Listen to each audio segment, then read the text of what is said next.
Hi guys, this is the Chronicles of Podcast with a very important announcement.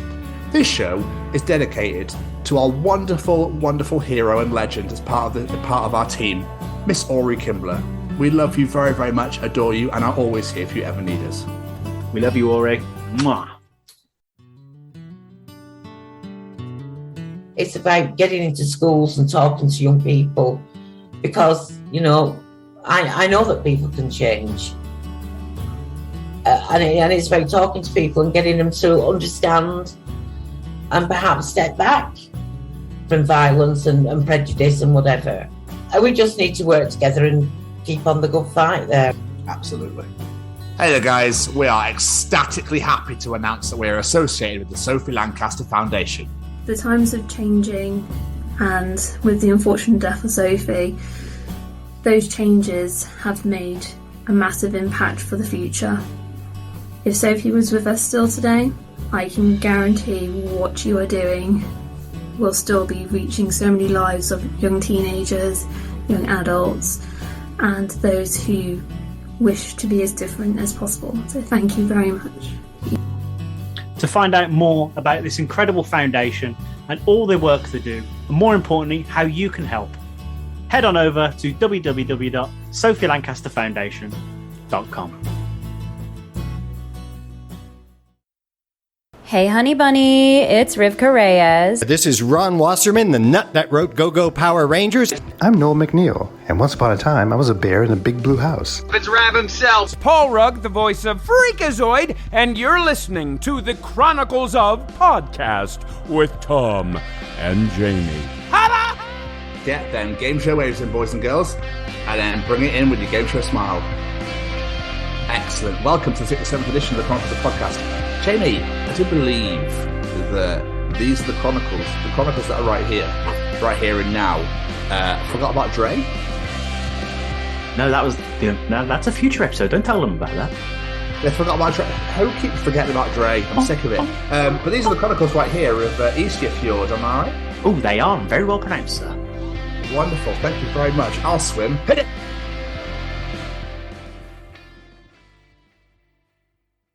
Should we bring our Icelandic piece in? Oh, we definitely should bring out Icelandic. Should bring the boys in? Yeah. Come on then.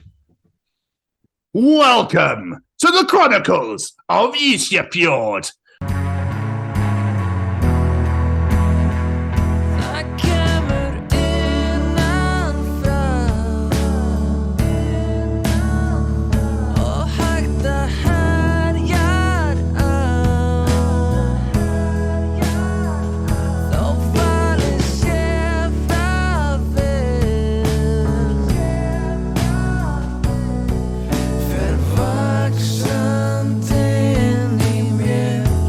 These are Ragnar and Addi, the duo that make up this incredible band. And it's one of those, it's not music that I wouldn't normally listen to, but after checking them out to do research stuff, I was like, this is actually really good.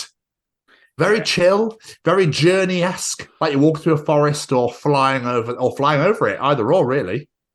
Absolutely. That is probably the best way to describe it. It's like Icelandic journey music. Yeah, journey music is probably the best way to describe it because you just, I don't know the best way to describe it other than that. It's like it takes you on that adventure. Yeah, it's beautiful. It's probably the best way I can describe it. And yes, all the lyrics are in Icelandic, but do you know what? It doesn't matter. These guys' voices are stunning and the music is beautiful. And together, it's absolutely amazing. I don't know how else to describe it, really. Yeah, just incredible. To think that they made it in 6 days. Yeah, they wrote it, recorded it, and got it done in 6 days, guys. It's like amazing. 6 days, absolutely insane. But my favorite part of this interview, in hindsight, is me attempting to pronounce these bloody words. Because literally before this interview, Tom messaged me and just went, "Good luck." Yeah, pretty much. Yeah. What I also realised after watching the trailer back is that when you said how bad was it, and Addi told you it was 9 out of 10 bad, I thought he meant 9 out of 10 good. So I was like, yeah. And then I realised he meant that it was fucking shit. I thought he meant 9 out of 10 good as well. Because you said how bad was it, and you went, no, about 9 out of 10. Oh man, I took it the other way. You're just shitting on my chips there, Stevens. God damn it. Sorry about that. I do apologise. But the main thing is, Jamie, you gave it a go. I did, and I'm going to have to try again. You gave it a go. I tried as well, and they just laughed at me. So this interview's fantastic. Trust me, guys. Like, you're going to love every second of it. It's just fucking nuts, and that's what I love the most about it. It's absolutely nuts. When we recorded this interview, their brand new debut album was ready to drop the following day. So as you're listening to this, it is out. It is out there. We did post it on our socials, but go check out their debut album. Here we go. Let's try this again. Hjartastjaki? Yeah, I don't think... Potentially. It's out. Go find it. Go search Isafjørd on Spotify. Isafjord. And you'll find it on there. Don't you worry. It's great. Look at our Spotify playlist. There's 2 of their tracks in there now. Go check them out and find them through there. Absolutely. Jamie! Yes, sir. Any final words at all? No, just a massive thank you to Addi and Ragnar. This meant the absolute world sitting there and hearing your story. It's absolutely beautiful. Really influential, guys. And yeah, thank you so much. Big shout out to Jasmine from the Noise Cartel for arranging this for us. We massively appreciate you as well. And I hope you had an absolutely amazing birthday on Monday. You are a fucking legend. Addi, Ragnar, thank you so much to you guys as well for joining us and coming on the show. We just absolutely loved it. As batshit and as mental as it is, it's fucking great. And everyone's going to absolutely enjoy this. Ladies and gentlemen, here we go.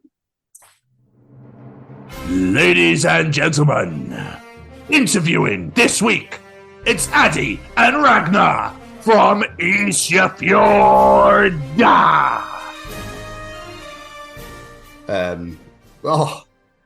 See, I told you he was brushing that beard. Sorry, too late. All good. How you doing, Addi? You okay? I'm good, man. Good. I totally forgot about this, but it's absolutely fine. I'll say you might want to get yourself comfortable because we might be here for about at least an hour or so, just to let you know. It's fine. It's fine. Okay, wonderful, perfect. Getting himself settled. That's what we like. Wonderful. So, guys, thank you so much for doing this. We really appreciate you both being here. We've been excited about this one. So, basically, all that happens really is that Jamie is going to do like a really nice little introduction where he's going to lure you in, make you feel nice and safe and comfortable and ready to go, and then we're going to absolutely bombard the hell out of you with questions. How does that sound? It sounds perfect, mate. Excellent. But before I do my intro, we've already said this to Ragnar. I'm going to apologise now for my pronunciations. I'm a simple Englishman. I'm not up to date with my Icelandic pronunciations, but we'll try. You're forgiven already. Yes. Right. Ladies and gentlemen, this week we bring you another incredible band that, quite frankly, we think you should be listening to. Today's guests are an Icelandic duo who create music I have seen described as sculptured, beautiful and desolate pop, as bright and dark as the subarctic seasons. They are releasing their brand new album, Hjartastjaki, tomorrow as we record this week. Brilliant, the wonderful Addi and Ragnar, because these are the Chronicles of Isafjørd. Nice. How bad did I do? I'd say 9 out of 10. Yes. Fantastic. Yes. Even I enjoyed that, and I didn't know if you got it right or not. Absolutely.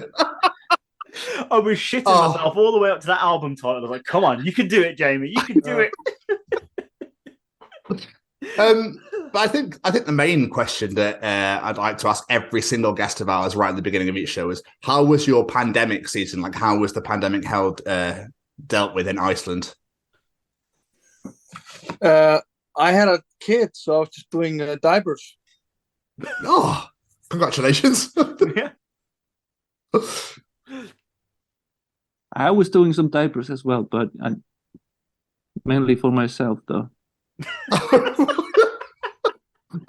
Do you want to No, I mean, in Norway, there was we went pretty hard on the lockdown, more so than Iceland.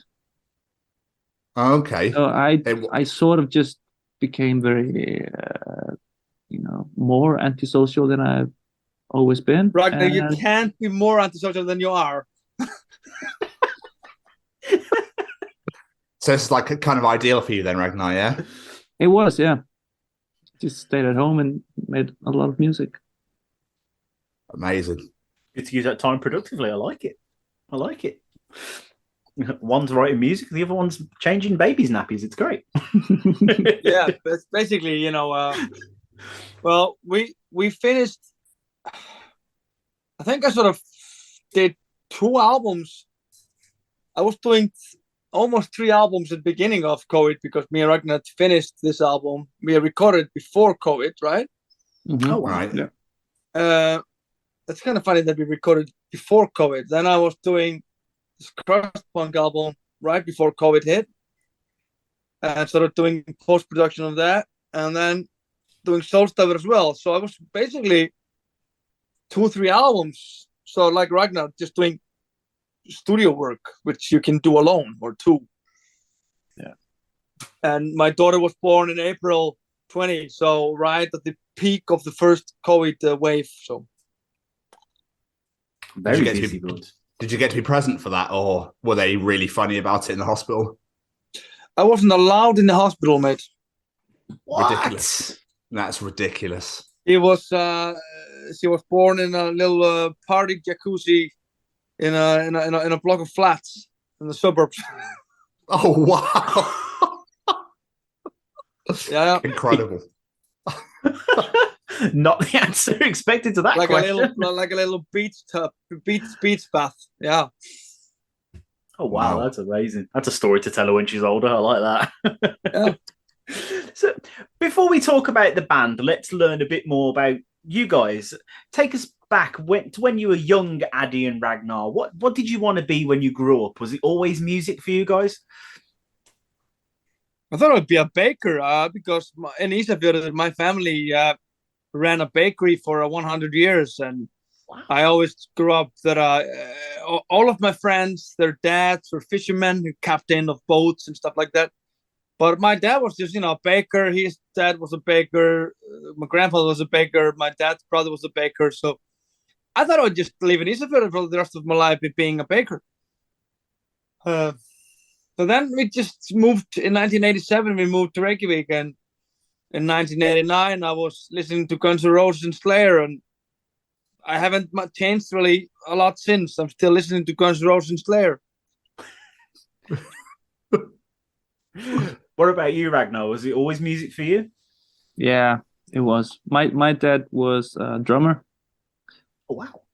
And he was a rock star, not a drummer, a rock star. Yeah, and he owned his own small independent record label and a studio. So I was pretty much grew up in that surrounding.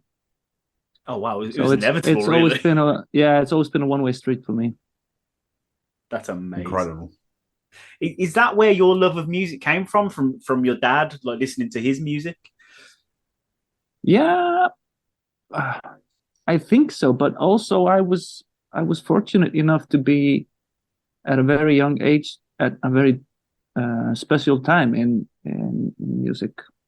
Late 80s, early 90s was, it was a very good time for rock and roll. Absolutely. What about you, Ragnar? Where did that love of music come from, especially metal? Where did that come from for you? I think maybe unresolved personal issues. But yeah, I mean, I had older uncles and cousins who were into that sort of music, and I was drawn to it immediately. It's amazing. So that's where I take it. So the influences for Isafjørd then have come from literally the bands that you used to listen to. I mean, it's nowhere near Slayer, I'll be quite honest.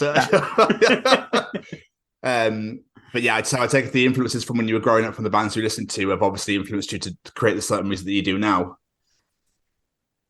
Yeah, I think so. I mean, I think it goes for the both of us that we still love, like you said, Addi, we still love the same stuff that we did when we were kids.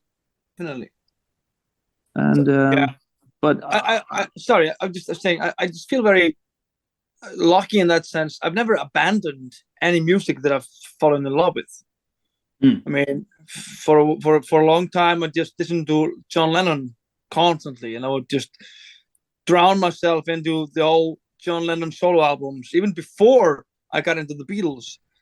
So, then one year I'm into just drowning myself in Kiss or Neil Young or Leonard Skinner or Thin Lizzy or ABBA or, so I'm always applying more and more into sort of the archives, that archives. I've never abandoned stuff. I don't fall in love with music and I abandon it. I'm not that kind of person. Absolutely. And I think what we've done on the album also is include a lot of different influences from around our record collection. Some of it is like, there's some Judas Priest in there, there's some Neil Young in there. And those two, I mean, there's an ocean between Neil Young and Judas Priest. Mm. Definitely. Yeah, but a lot of it is sort of hidden. You wouldn't know because it's very much in disguise or just dressed up differently or. Absolutely.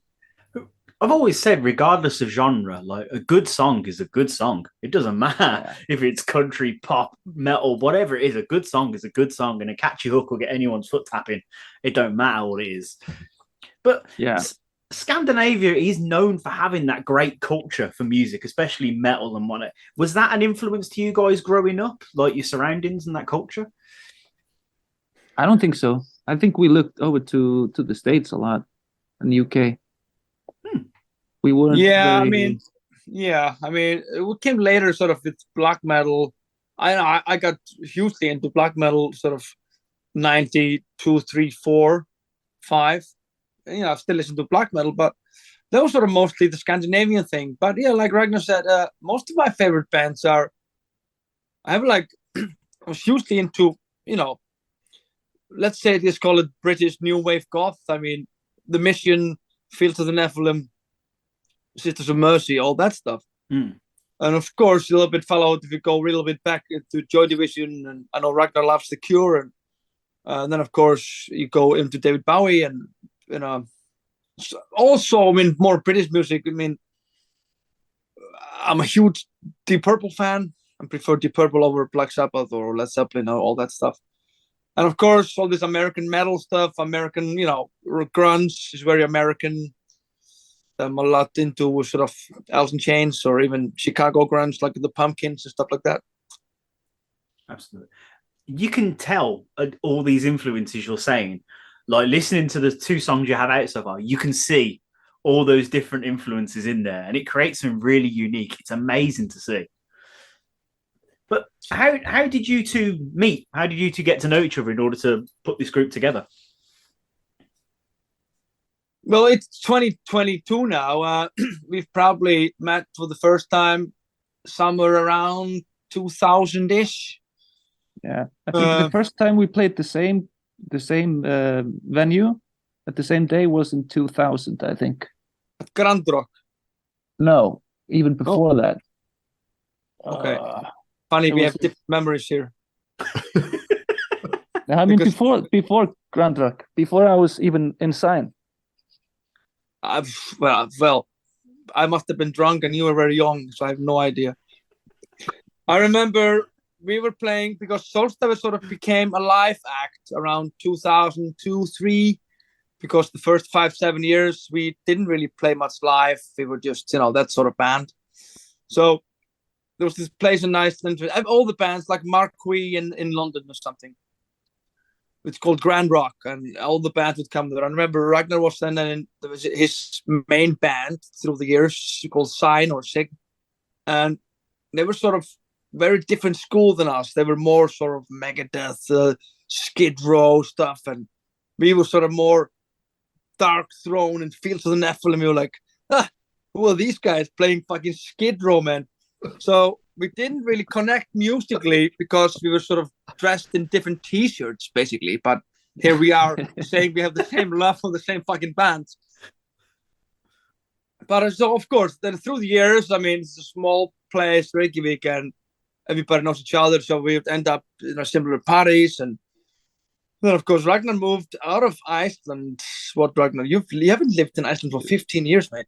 Yeah, I think so. Something like that. So we would sometimes 2009. I moved. Yeah, so that's like 13 years. Yeah. So we would sometimes meet at the airport in Keflavik, or when Ragnar was touring with Pain of Salvation, and we probably spent more time, me and Ragnar, the 6 days we wrote this album than we've done for the 15 years before that. Yeah. Oh my god. Yeah. So why did you move? Why did you leave then, Ragnar? Why did you leave Iceland? Just wanted to change? Yeah, I had enough. I needed to get out. Is it because it's quite a small community? Because obviously Iceland's not a very big country, is it? So I think your towns and villages are quite small. So everyone, like Addi just said, everyone knows everybody. So it's like trying to, or just wanting to experience a wholly different culture. Yeah. I mean, it came to a point where I just sort of felt like I was trapped. Okay. And I wanted to see what else is out there. And I've never regretted it.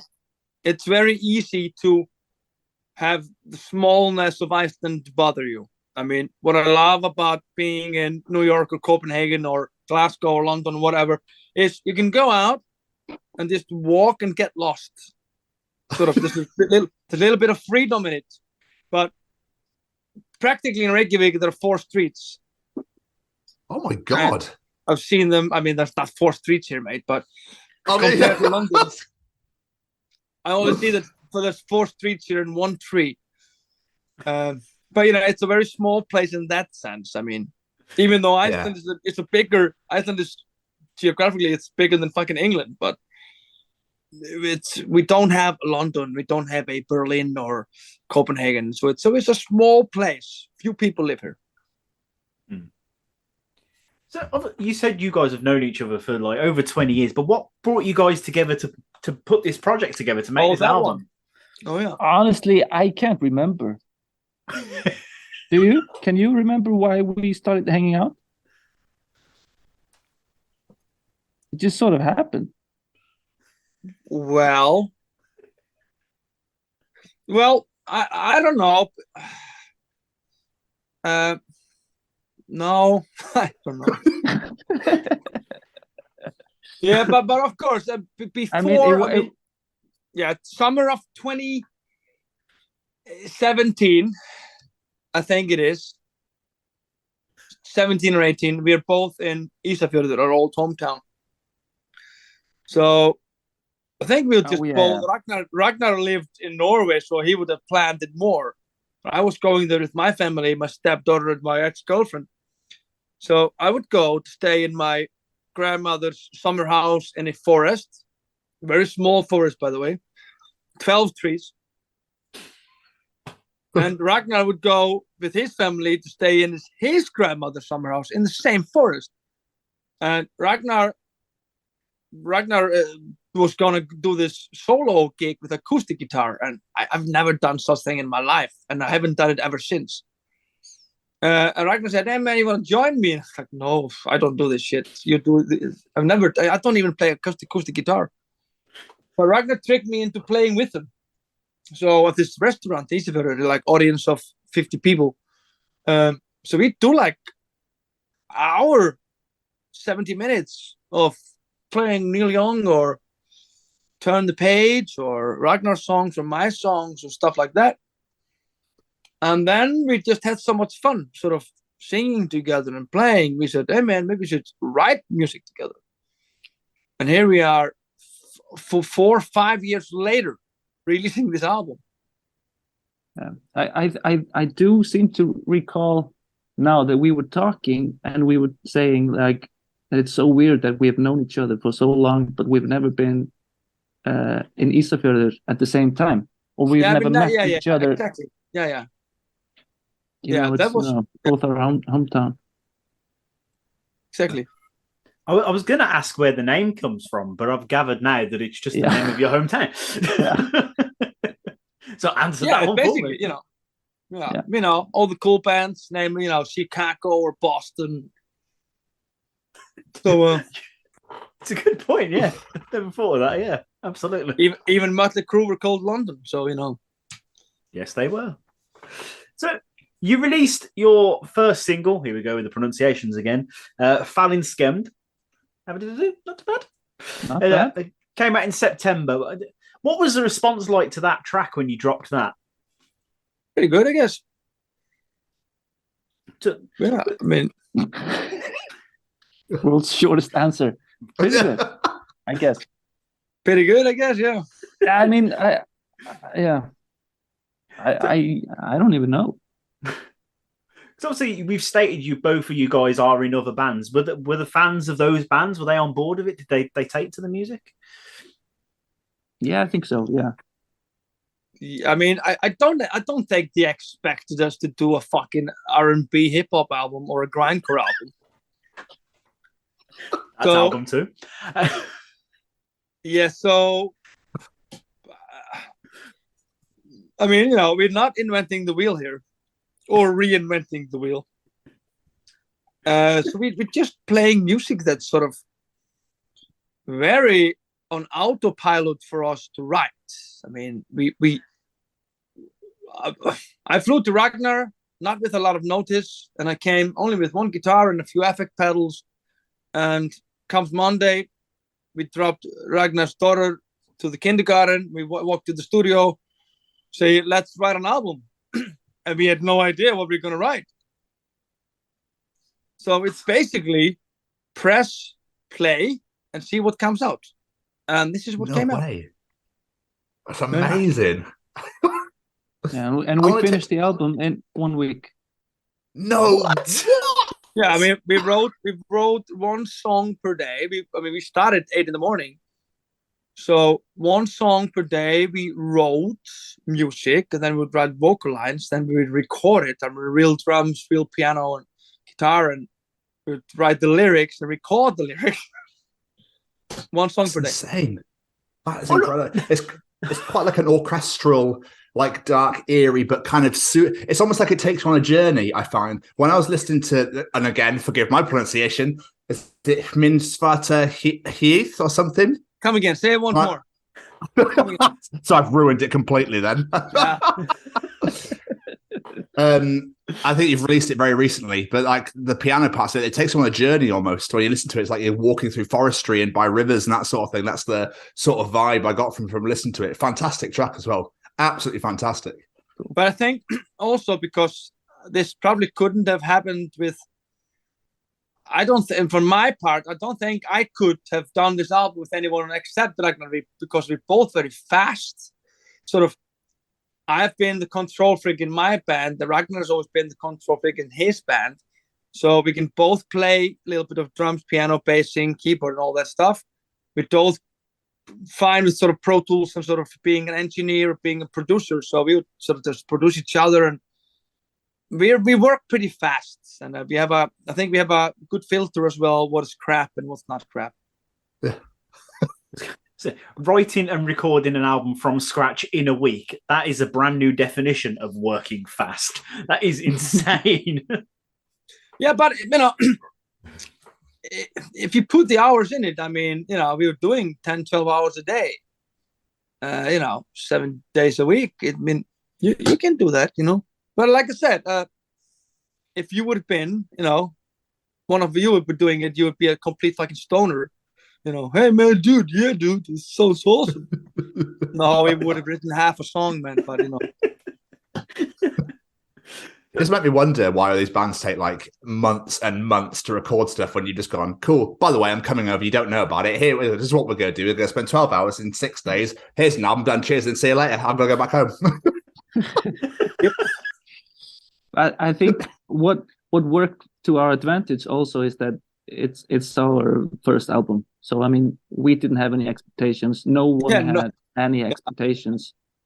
So, I mean, we could just set the standard in whatever way we wanted. Yeah, I mean, no one was waiting. And, I mean, we wrote 7, 8 songs. We left one of them. And we did one basically in Iceland a year later. So no one was waiting. Very extreme, slow post-production. It's like, I don't know, you mixed the album. I don't know. It's not like you're mixing it for a year. I mean, but it's just, we could tweak it with no pressure. Yeah. Do you feel like sometimes though you could like maybe over tweak it? Do you think like, oh, I don't like that, and then start taking this out and that out? And you know what I mean? You can, because obviously you recorded it in 2019, did you say? Before, and now it's coming out tomorrow. Yeah, but don't, you have to remember one thing. This is such a minimal album. I mean, there's 2 microphones on the drum kit. Everything is recorded with the 2 same microphones. Everything is AKG 414 and SM57. Everything on this album is recorded with 2 microphones. That's amazing. I feel like I should like bow at your feet. We were not, so while Ragnar was mixing it in his studio and I was doing a little bit of comments, it's not like he was mixing fucking Chinese democracy. That's the quote of the night. We'd still be waiting another 15 years if that was the case, to be fair. Yeah. And to be fair, this album sounds like it's going to be worth the wait, unlike Chinese democracy. But so, Tom gave a brief description of your music earlier. There might be people listening to this interview going, I love how this sounds, but I don't know what they sound like. How would you describe your music? How would you describe this album? I wouldn't. Ragnar, this is a good answer for you. I would describe it as a cold day in the Icelandic winter. Ooh. That's how it sounds like to me. I like that. I like that. Cold day in Icelandic winter, while being in freezing Norwegian winter. Yeah, double winter. And also, it happened like 100 years ago. Yeah. Absolutely love it. But as we know, we've said the new album comes out tomorrow as we're recording this. How excited are you for people to hear this record? Because like you recorded it, you've sat on it for quite some time now. Like, are you excited to get this out there? I remember. I mean, we sort of. It was mixed, probably Ragnar, like almost like a year ago, right? Yeah. So I would listen to it every 3 months, maybe sometimes 3-4 months. I would go back to it and listen. I remember telling Ragnar, I listened to the album. It's a pretty fucking good album, because you sort of when you've cleared your ears again and again, and when there's endless time and you wait. I mean, there weren't any details I would want to change, so you can just close the book. It's ready. I mean, it's like a mature bird to fly away. And it's a good album. I don't think we could have changed anything more. It's 8 songs. I'm super, like I say, man, it's a very unique album to do. I mean, both of me and Ragnar have done albums before, 10, 15 albums each or whatever. But I don't think we've done an album like this. I mean, it's written very fast, recorded very fast, recorded in real time almost. 4 years ago. It's kind of bizarre. Mm-hmm. So, yeah.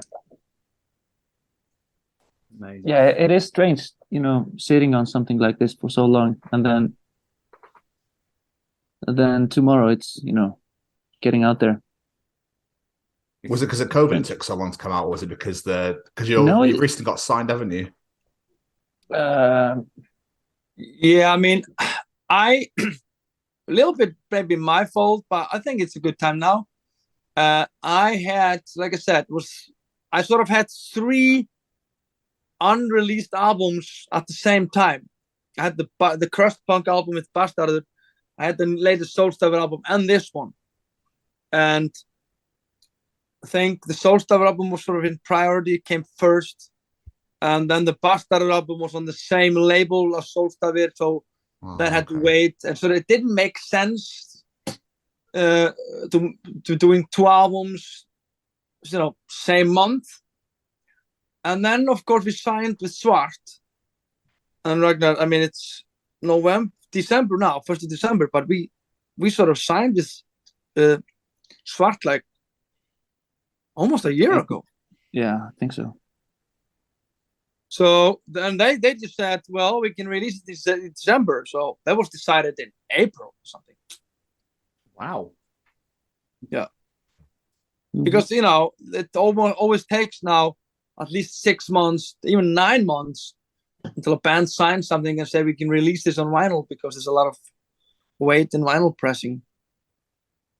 I can imagine that album, the artwork itself. It's all like a stunning little package. That'll be amazing on vinyl. All thanks to your fucking Adele. Wait, what? Why is Adele getting the? Do I want to say blame? Blame's not the right word here. But when Adele decided to make a new album and she said, "I want to release it on fucking vinyl because all the cool kids are releasing it on vinyl," the label ordered like 4 million copies of Adele's new vinyl album, and all the vinyl manufacturers in Europe basically said, "Hey, fuck the rest of you, we're pressing Adele. So go back to the line, the end of the line. All of you motherfuckers, go back at the end of the line, take a number, wait 9 months because Adele is here." True story, bro. I can't imagine getting that email. Sorry, your album is being delayed because of Adele. Yeah. So I'm going to attempt to pronounce this album name again. Hjartastjaki?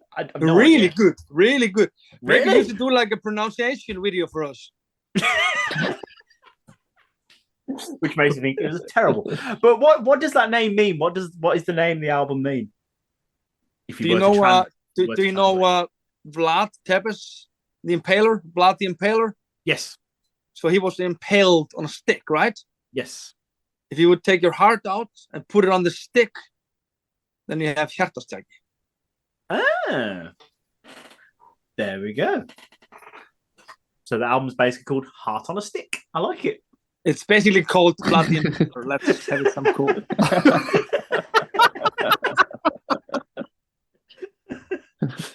That was the working title, so keeping it metal. Yeah. I love it. So obviously we were talking about like the themes and the inspirations and stuff for this record, but obviously it's all in Norwegian. Like, is it? What language? Icelandic. It's Icelandic, yeah. Yeah. I myself then halfway through, half mid sentence. Obviously, it's all in Icelandic, so I don't know what any of it means when I'm listening to it. But what are the themes to the lyrics? Is it like based on real life situations? Is it fantasy? Where does he come from? Have you heard about Icesafe? Heard about what? Sorry, Icesafe. Have you heard about that? No. Have you heard about the Court War? Cold War, Yes. yeah. The Court War. The Cold War, no. No? Maybe you should Google up the Court War. Okay. I'm just taking the piss now. I was going to say. But for the record, Iceland has only participated in one war, which we won, by the way. And guess who we won? You're going to say the English now, aren't you? The British fucking Empire. Yeah, I fucking knew it.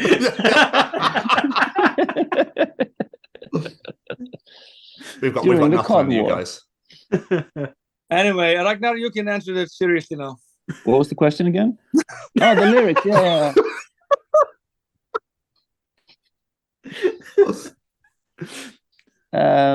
The lyrics are, I guess, based on our feelings at the time, and mostly the feelings that we do not necessarily talk about from day to day. The ones that we bury down, they tend to come out when you're writing lyrics to somber music like this. And but we did this so fast, like you mentioned, that we didn't have time to edit, or like we didn't give ourselves the time frame to sit on a lyric, and trying to make it better or whatever. Almost like going to a shrink or a therapist and just putting it down, typewriting it down, and we didn't have time to sort of edit stuff. It's just very pure. Good way of expressing yourself as well, isn't it? Getting it all out there, sort of thing, throughout your music. Yeah. So you don't have to talk about it. You just go, here you go. If you want to go to a therapist, here's the album. Just listen to that. There you go. That's everything there. That's basically what it is, actually. Yeah. I respect that a lot because, let's be honest, in a modern world, it's a lot of I am man. I don't speak my feelings. So, if you two guys sit there and go, no, I am going to talk about my feelings and I'm going to express it in a really artistic and beautiful way. It's really admirable. I really admire that quite a lot. Yeah, I mean, those taboos are thankfully a little bit dying out or getting out of fashion. The more friends you lose to suicides, the more it gives you sort of strength or inspiration to say, I'm not feeling good. I've been suicidal for a week, or I see no hope in my future, or why am I so fucking depressed, or what solutions are there? Who can I talk to? Does anyone else feel like this? Am I a loser because I feel like this, or is anyone else feeling like this as well? So I'm not a hopeless loser because there's a reason why I feel like this, and there's a solution. Absolutely. It's beautiful. Like I said, I really admire people that will stand up there and just go, no, I have thoughts and feelings and I'm going to bloody express them. I don't care what sits in between my legs, Yeah. But obviously the album comes out tomorrow as we're recording this, as we've said. We're releasing this episode next week. So by the time this comes out, everyone can go and listen to this. And I'm really excited to listen to it myself. But are there any particular songs that stand out to you that you really can't wait for people to listen to?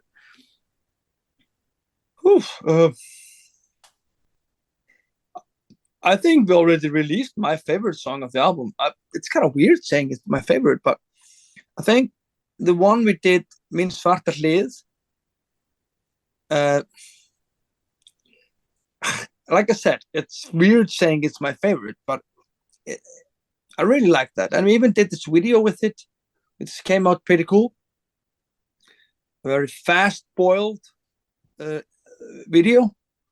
We basically drove to Isafjörður and made two videos in one day in the middle of the winter. So that sort of added a new life or sort of new dimension to the song, because it's very black and white and it's shot in Isafjörður and we're cold. It's recording it before the darkness, the snow in the mountains, and there's no camera crew, no fucking catering. There's just us freezing our ass in a mountain with a fucking video camera. You guys don't piss around, do you? It's just like, we do this today, cool, done, shot, there you go, all sorted, see you later. I love it. I love that there's no fuck arsing around. It's just that we don't do shit by half. I think we're both very productive guys, and we like to do stuff instead of just talk about it. It's easy to talk, it's more tough to walk. Yeah, I agree. Are you guys thinking of touring Isafjord's album? Because obviously the band you've mentioned quite a few times, Zolberg, you're playing in the UK next year with Catatonia, aren't you? Yeah. We have a 5-week tour in January. We've spoken about this, but we've only spoken about this in interviews like this. Okay. If we were going to do a tour, but we both agree that we're not going to spend 3 weeks in a fucking filthy old van driving through Doncaster and Glasgow, sleeping on concrete floors. Yeah, Doncaster's not worth it.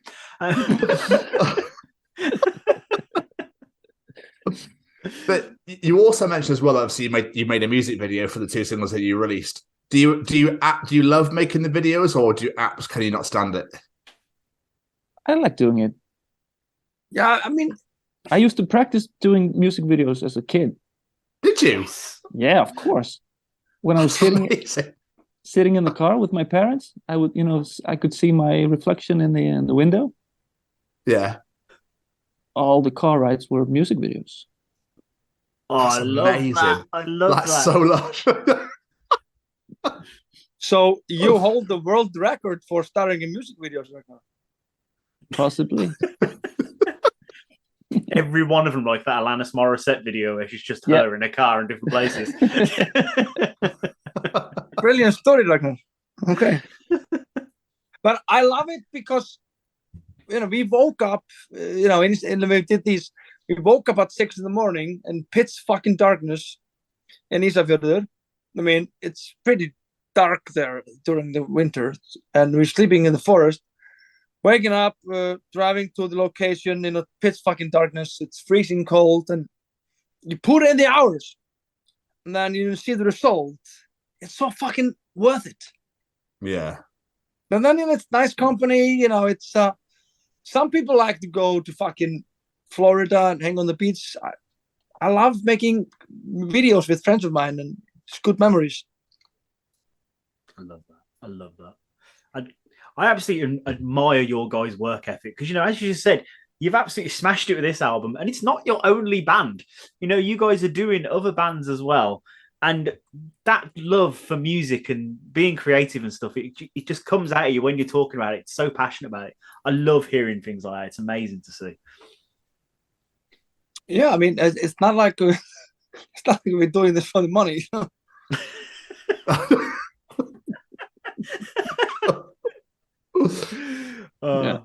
Amazing. Mr. Stevens, do you have any more questions for our wonderful guests? I do. First of all, what's next when this album obviously is out tomorrow? Is like, have you got any future plans that you want to do with Isafjörd? Is there, another album in the works? Or I know you said you're probably not going to tour it. I want to do another album. Are you free next week? I am. I can fly next week. Yeah. We'll do it 4 days this time. Be so fucking cool. Planning a next album recording and writing before this one comes out. It's like real old school. Yeah. Yeah. I love that. You find that a lot with a lot of indie artists. We've got a friend of ours that's in a band, and before the first album was released, they'd written and pretty much almost recorded their second album. It's like, once you get them creative juices flowing, you just go for it. It's great. Yeah. Well, I think, Ragnar, have you released 2 albums since we recorded this one? Yeah. And I did the film score as well for the. So basically, you've done 3. Yeah. I've only done 2. So, yeah, okay. So we've done 5 albums together since we recorded this album. Yeah. What film score did you do, Ragnar? Oh, it's a movie, a documentary, an Icelandic documentary about the Icelandic swimming culture, which is very rich. Really? It's like you have fucking cricket and all that bullshit. We have swimming pools. Cricket's a fucking shit sport anyway.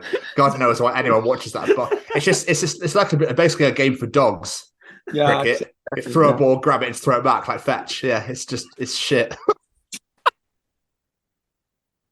But I think finally what I want to know as well is at the end, like when you were children, obviously making music videos in your car and whatnot, and growing up listening to metal music. Did you ever think that this is where you guys would be today? That you'd be making music together, making albums, touring the world, that sort of thing?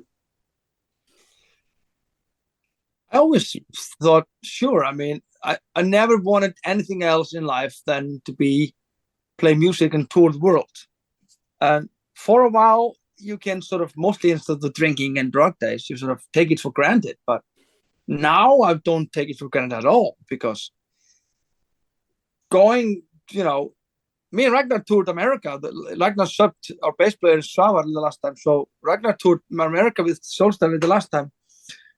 And that was one of the best tours we've done in our lives. We've toured the world for many times, but you take things less for granted. The older you are, and sort of, because it could all end tomorrow. I mean, you could lose your health or whatever. And right now, same to you? Yeah, pretty much. I mean, I don't do that much touring these days, but I sort of enjoy myself a little bit more making new music. But yeah, that was always the dream and always the goal.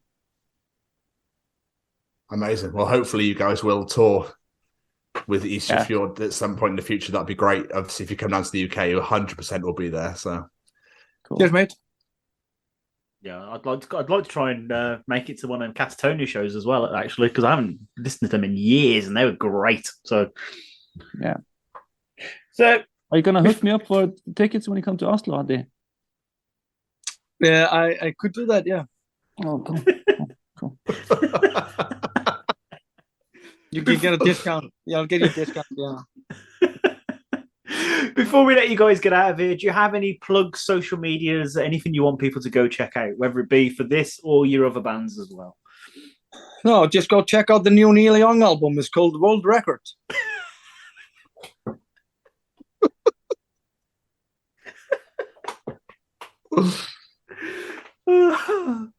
What about you, Ragnar? Any plugs, social medias, websites you want people to check out?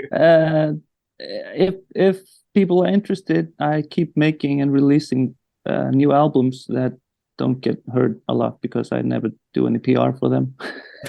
That would help. So yeah. What do they go under? How can you find them? With your name? Ragnar Zolberg, yeah, under my name. Okay. On all streaming platforms. We'll get it put up on our socials as well, so people can go and check it out. Cool. Incredible. Appreciate it. Thank you so much, guys, for doing this. Thank you. Really appreciate you taking the time out to come and sit and chat with us. Thank you. It means Great the world. Great too, talk, guys. lads. Absolutely loved it. Thank you very much, guys. It's out next Friday, but we'll tag you in all the relevant bits and pieces anyway. Thanks. Cool. Thanks, guys. Incredible. Take it Cheers, easy. guys. See you Thank you later, so much, guys. Bye-bye. I love this interview so much. It's just mental and inspirational and, yeah, full of fun. Yeah. It's great. It's also great. If you enjoyed the Slay Dougie interview, you're going to love this interview. Put it that way. I think it's the best analogy I can give it. So, Addi, Ragnar, thank you so much for taking the time out of your very busy days to join us. We really appreciate it. Obviously, as Addi completely forgot all about us.